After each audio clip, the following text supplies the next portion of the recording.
I was very attracted to television.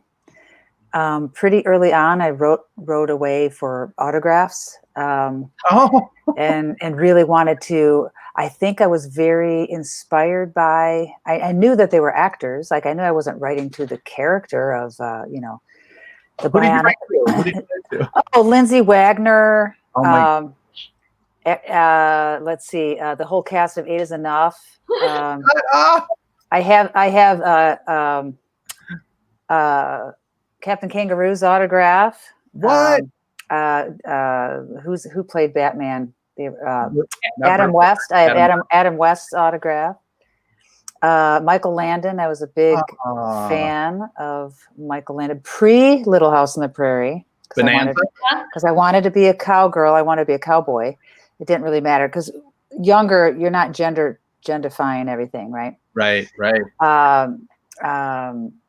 So to me, it's like, oh, I was both had a crush on Lil Joe and Michael Landon, and wanted to be him. So, Oh my gosh. pretty early on enough that I actually have his autograph too, because Michael Landon came to the Wyoming Rodeo in West Michigan. Oh my gosh. Remember the Wyoming Rodeo? Yeah, not at Lamar Park. Yes, sir. And she stood in line with me for over an hour so I could get his autograph, and I have that. Oh my gosh. And that's also a big nod to my mother, who always, loved that I was enthusiastic about everything I was enthusiastic about. So that was one of the things, the autographs and trying to meet my idols. That is so cool. So you were, hello, Daryl, my friend Daryl from Chicago, a Chicago guy. Nice. Hello, Patrick. So was that kind of the world you wanted to go into originally, was television, because you became a filmmaker? Well, I don't think when you're younger, or at least when I was, I wasn't putting the pieces together. Like, oh, go learn these things or meet these people. Like if you're growing up in a much more, I don't know, Grand Rapids was large as cities go within the Midwest, but culturally it wasn't, right? Right. So I didn't personally know or come from a family who knew anyone in New York or LA, which is obviously very super helpful with how the business works. Yeah. So you can, in lieu of that, flash forward a few years later, in lieu of moving to LA or New York early on, not knowing anyone and not having any money, I got involved in radio in Grand Rapids through a class, community education class, and then had my own show every Sunday afternoon. And then so radio was kind of concurrent love with TV. I was obsessed with radio and listened all the time, especially to rock and pop, so I could win albums and win music and win restaurant coupons that I could give to my mom. I mean, I was obsessed with winning the things as well. So but you got a lot of good Bill Knapp's coupon. Bill Knapp's coupon. Yeah. Well, yeah. And they're still there too. I think you can still get Bill Knapp's birthday cakes. You can at D&W and Family Fair now. Oh, dear Lord. Crazy, I know. Bless his heart. Fred Stella. Look what Fred's doing. Oh, jeez, Fred. I had a crush on Michael Landon's hair. It's not a gay thing. Yes, it is a gay thing, Fred. Yeah, embrace it, my husband. Just embrace it. We know who you are. Well, he has Michael Landon hair. He does. He does. No wonder. So you were doing the radio thing. Is that when because you also then got into actual producing of music, like you were in a band? True. I mean, pretty much I like, early on, I like to make things, especially if they were what you call, performance-based or time-based, right? So if you're singing a song that's happening in real time, performing, theater or TV, theater, I always feel like, oh, what would I have done if I'd gone into theater earlier? Like grade school, high school, because I was in The Wizard of Oz in 7th grade and I loved it, but I didn't have, sometimes it's about your friends having someone to do it with. Yeah. And if you don't have if you don't feel comfortable or super emboldened, confident to do that, you don't know how to navigate that. Right? I mean, don't you wish sometimes you could just go and get more younger people comfortable and involved? And you guys have done that personally yourselves. So I'm preaching to the choir here, to the theater, but I guess my point is there's something very sad to me about younger folks who aren't seeing an access point. Mm-hmm. How can I go be in a play? How can I just have fun and learn? Do I even want to be an actor? And does that really matter? Is that the end game? Or is it just, wow, I'm inspired and feel alive and lifted up? Yeah, I know. Like for me, I never, like what you were saying, I never had a concept that I didn't even know you could take theater classes. Like right. I didn't know that was a thing. Oh, you mean there's a theater community outside of IHM me doing the Pied Piper of Hamlet. Right. I could have auditioned for stuff at Civic Theater, or so, it just wasn't in the scope of our very middle class, working class family. Like that wasn't, and we learned that from our parents. And if we don't learn it from our parents, we have to learn it from somebody. Right. Yeah. Right. It's so interesting because my mom and my brother would go to the Civic Theater all the time. Because my brother is 6 years older than me, and my mom and dad had a subscription and everything. But I never knew about, you could audition for the Civic Theater. That seemed like a whole other world. Exactly. I can do plays in my high school, but I didn't know about that, which is so interesting that because my mom pushed me into so many things that she didn't say, hey, do you want to try to be in the Civic Theater? Well, there's a reason she probably maybe, yeah. She probably... She didn't want to hang out with those other guys who liked Michael Landon's hair. Yeah. Well, and still, that's also its own sad, right? Yeah. Yeah.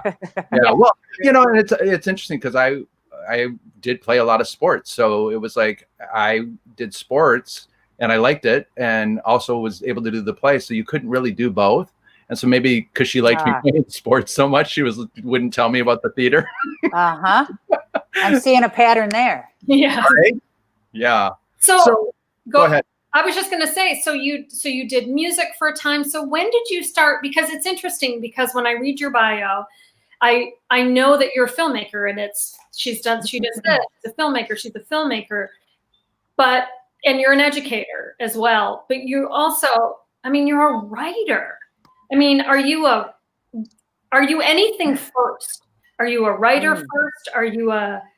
Yeah, that's a really good question. That's a really good question. If you're going to make me choose, which I like being made to choose, it's gosh, I think now, as who I am now, I would say I'm a writer first because I've been doing it longer in different forms and mediums, screenplays, plays, poetry, essays, or just music as well, writing songs. But everything begins there. It's conceptualization is writing, vice versa. I think if I flip back to, again, that more visceral growing up experience, you're not really naming it when you're younger. You're just doing it. It's like you can be performing without ever taking a piece of paper and writing something down in pen or crayon, right? Like, here's what I'm going to do. And here's where Teresa walks in, and then she's going to say this. It's more like let's do some stuff. Let's try some things. And you're kind of mimicking other things first, right? Somewhere in there, you hopefully find your own personality and voice. And I think that's what's also fun. But I think writing for me right now, if you're going to say, okay, here's $1 million, you get to write or direct, who would be like probably super improbable to be working with, but I get to direct. Not improbable, but super. Joan Cusack with Jodie Foster. Oh my gosh. Because no one would think about that, but I do. Oh. I love that combination. That's not a casting call at all. That's not what? That's definitely not the casting call, Joan Cusack and Jodie Foster. But I want to see that show. But could you see that? Okay. Oh my gosh. If you wrote it. Yeah. Well, right. But yeah, the short answer is I feel like I'm a writer. And you know, when I sometimes do my my journaling and my saying out loud to the universe, here's what I want, I'm manifesting, I'll write things like, I'm a writer, you know, I'm a productive writer, making at least $2 million this year from writing. Nice. So it's just fun to write that, you know. That's very artist way. Yes, exactly. Rodney wrote Michael Landon. Rodney. Oh, hi. Another Hi, Rodney. There was a great segment. Do you ever watch the CBS Sunday morning show? I do. There was a really great segment a few weeks back with Melissa Gilbert. And where she's living, she's like she's got a little farm, and she looked like she was wearing her little house on the prairie outfit almost, but she was just talking. She talks so wonderfully about Michael Landon, you know, and it's a good piece to watch. Nice. You can get it on YouTube. I saw it on YouTube. Awesome. Did you see it? Yeah. So from there, Wendy, Wendy Jo, you know, you have done so much, and it was interesting how you approached it, because it's like, you know, to speak to what you're doing now compared to what is the ultimate thing you see yourself as, right? Mm-hmm. Is different. And I spoke to somebody one time that was like, because my person that I really have always looked up to is Desi Arnaz. And they said to me, well, when Desi Arnaz is acting, that doesn't mean he's no longer a producer or a director. He just has his acting hat on at that time. Right. You know, so that was really good for me to look at, because I love to act and I don't get as many opportunities to do that. But that doesn't mean I'm no longer an actor. Oh, so, right. You know, you've got so many things going on, and you have one of the things that we want to talk about is Good Kisser. But what else do you feel like, is there one thing that either you've done that is like, oh, I just loved doing that so much, or something you still want to do that you're like, oh, no. I love that thought? Yeah. Well, gosh, good questions, folks. Oh, Teresa, I got a good question. Fall off your chair. That often happens. I'm proud of them. Oh, are you drinking anytime a interview subject says some certain phrases? If you don't, I will. Yeah, well, I think we need to start making that a little cocktail hour or something. Well, that's how I fubble. Is that how you fubble? Nice. Gosh, you know, right now, as Teresa knows, because she's been in a writer's group with me, but I would like to write my first published novel. I'd like to write many novels. Wow. And so that's what I'm working on now, other than promoting my new feature film, Good Kisser. So yeah, I think I want the freedom to write without worrying about money. Yeah. And raising money, and how at the time it takes to find the right people to work with, even if it's a super bare bones talented, you know, cast and crew for filmmaking, which I have done over time. I've made features and shorts for micro budgets or no money at all for many of my shorts that I shot and edited earlier on. So a couple things I'm excited to do in 2020, other than promote Good Kisser and see it through and hope it does well and culturally and financially, is to write this book and get awesome people to help me edit it and pitch it to folks. And that's called Start Telling Everybody. And then Start Telling Everybody? Yeah. Oh, I love that. Yeah. And Teresa knows a little bit, but I've come a long way with that one. Sometimes it's like, what form do you want this to take? And you just have to get out of your own way sometimes, right? I tell other people, and these exact words, just kind of vomit up your stuff onto the paper, onto the floor. You know, it's like, let it dry. It's like freeze dried, you know, story world, you know, but you've got to get it out of you so you can puzzle it all back together. Well, I love that. To piggyback on what you're saying, I love that Teresa Warm Cheese really started out that way as just writing, and then thought it was going to be a novel, and then became a one-woman show, which won an award-winning one-woman show, which is really, really heartfelt and beautiful, and many, many levels. Well, darkly comic and all kinds of things that are resonate. So, but I love that you got that going on, Wendy Jo. I didn't know that was one of the things. Which is exciting, because I was hoping to ask you if we could ask you about your novel interests, but I'm glad you brought it up, because I think that I have so much respect for you as a writer, certainly as an artist, just as a human being, but certainly as a writer. And I love your process, and I love that you're like, well, I'm going to work on this film, and you write it and then you do it. I'm going to work on this. So I have no doubt that your novel will be published someday, because that's who you are. So where does that come from? Where did your perseverance come from? Is that, and how much of that is because you're making, some of your content is definitely made for the LGBTQ community. Right. Is it out of necessity? And like, you know, it's such a mixed thing. It's hard for me to, I don't have like a ready soundbite for that, but I'll try to unpack that a little bit. Good questions. So,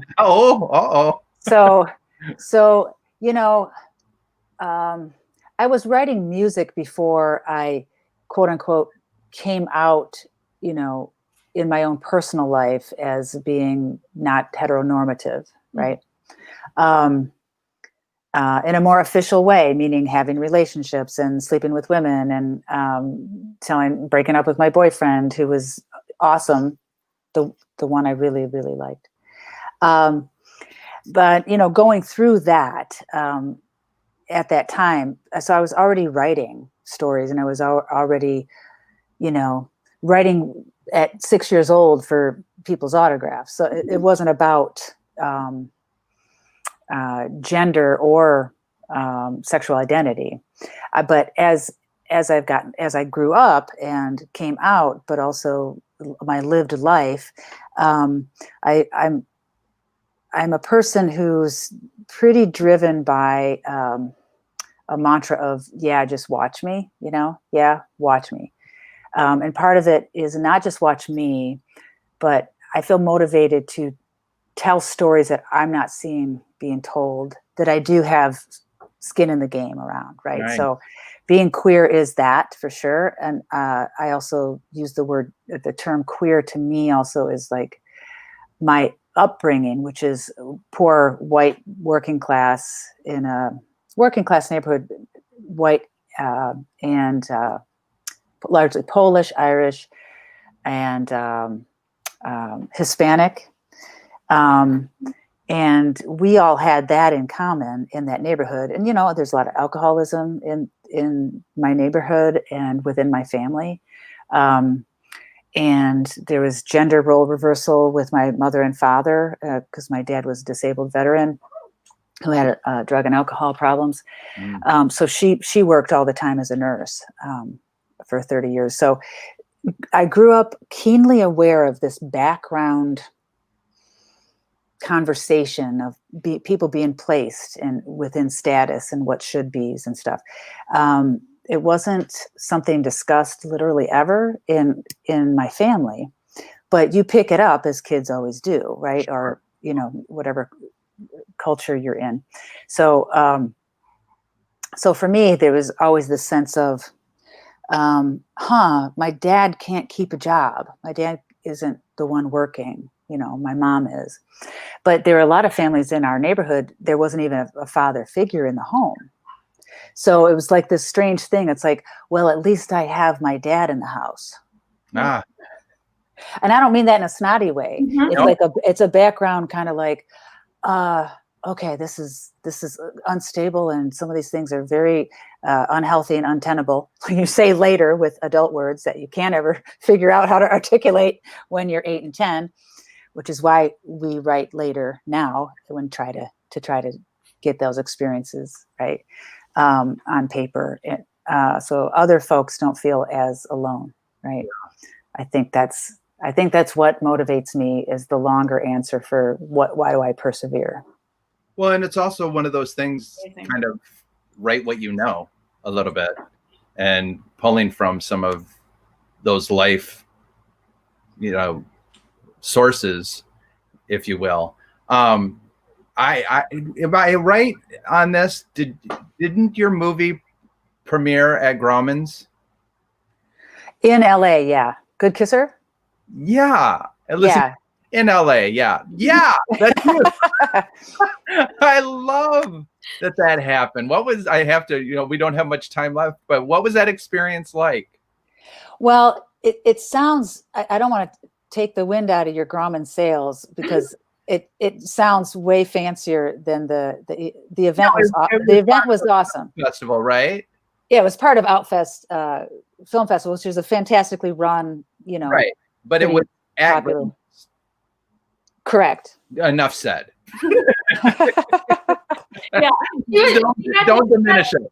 We had to, push our way through the Outfest crowds to get seats to her amazing movie, Good Kisser. Thank you. Yes, celebrate that moment, Ms. Wendy Jo. I know, right? Yeah. So so do tell us about Good Kisser, because I think that's an important part of your life right now. Sure. Well, I started writing the screenplay for Good Kisser, which is an 83-minute dramedy, I guess you'd call it. I call it romance dramedy. People call it dramedy, but it does have a light touch to it, which I tend to, just comes out the way I write. Tends to be some kind of hopeful thread within the story, and humor, and a lot of awkwardness. People, say, what do you think you're good at? Well, you don't know until you have enough to kind of compare, right? Right. But if I look back, even, with Jamie and Jesse Are Not Together and Easy Abbey, there's definitely, it's kind of, I think I've grown to understand how to write the awkward pause and the pace of someone's real social interaction, where insecurity is at play, saying the wrong thing, putting your foot in your mouth, revealing something when you didn't mean to, hoping someone likes you, and you're trying too hard, but you can't stop yourself. Like I love that stuff, so I love to write about it. But with Good Kisser, it has those moments and elements, but it's also, I wrote it to be erotic and sensual and sexy and relatable, about kind of the rise and fall of two, 3 different relationships within the course of one night. So it's about a lesbian menage a trois, because Kate and Jenna have been a couple for a couple years. Kate's played by Rachel Paulson, who is Sarah Paulson's younger sister.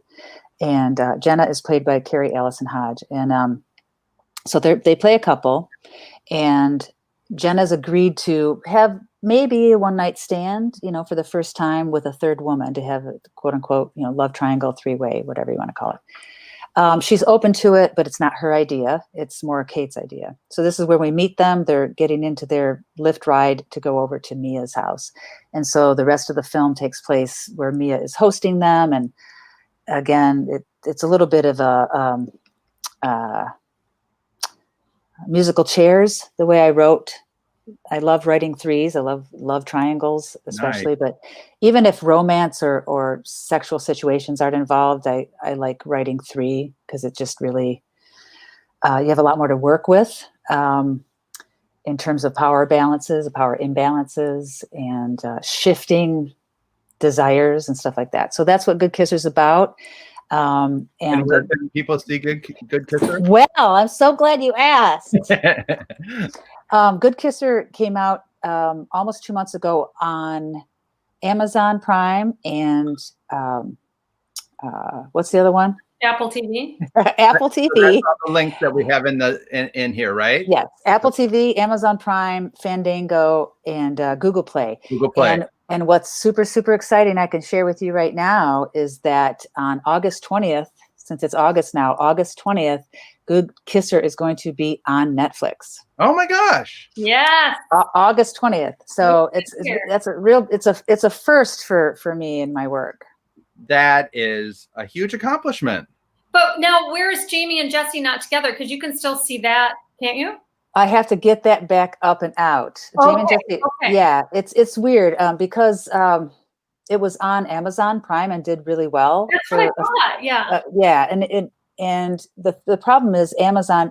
You don't get me into the ugly nooks and crannies of, oh, how does one get their work up if you're not famous, rich, or Hollywood, distribution deal, and Amazon does have a cool program that filmmakers can submit to, and then they take half of your revenue, but at least you're up there in this big platform a lot of people go to. So, but they kind of arbitrarily kind of bump you off unceremoniously, and you don't have any say in it. So that's what happens. But yeah, so I have to resubmit Jamie and Jesse Are Not Together and get it out there. I have it up on Vimeo right now. So if people really want to see this movie that Roger Ebert loved, and is a rom-com with musical numbers, all shot in Chicago on many, many locations, including on a sailboat and a lakeshore. Jamie? Jamie. And Jesse? Jesse. So that's amazing. What is it? Are Not Together. Jamie and Jesse Are Not. But Netflix, I mean, you've got to be just over the moon excited about that. Are you going to do anything to celebrate that day? What are we going to do? Well, that's a good idea. We should talk about that backstage. Yeah, let's talk about that backstage. With that, we're probably. I know. We have that quick. Boom, boom, boom, boom, boom. That's it. No questions from Rodney? No, he didn't ask anything. He just said Michael Landon. He just said Michael Landon and went away. Well, that's magical. There you go. Wendy Jo, we have all the links and everything up here, and people check her stuff out. We are so grateful for you taking the time to do a little Fubble Time with us. Well, I appreciate being with you both. I think you're both so fabulous as humans, as writers, as performers, as friends. You're very inspiring. Thank you. He's still there. He just didn't ask a question. He said, I'm here. I'm here. Buddy, you got to do more than that. You have to ask her a question, Rodney. We should maybe do a Zoom at some point and have. I would love it. Have an Algonquin roundtable again with. And I'm happy to promote Fubble Time when you send me the links back this way. That sounds great. Awesome. He's proud of your Netflix thing. So. Thank you so much. Hey, and don't forget to vote, everybody. Yes. Vote early. Don't vote often. Okay. I so love Wendy Jo. He just wrote, yay, we do too. And we love Rodney. Okay. Yay. Isn't she remarkable? She has. I love it. Oh, you know what? We didn't ask her. Our good friend, mutual friend, Chuck. We didn't talk about Chuck. Our good friend, Chuck Peterson, who just was salt of the earth and did so much for us, and just wonderful, wonderful man. Yeah. He brought Wendy Jo into my life. So, hey, fun thing that I found out for people, for our fans and viewers, they can join and subscribe to our YouTube channel, which I put the link up there, and then they get a notice when we're going to be going live. And they can get a reminder. They can go there and go, hey, let me know that Fubble's going live. And they'll also get our first guest. Can we talk about it at all? Do we have confirmed our next week guest? We don't. Okay. All right. So we do have to go. So as we say, we got to get out of here. Gotta go.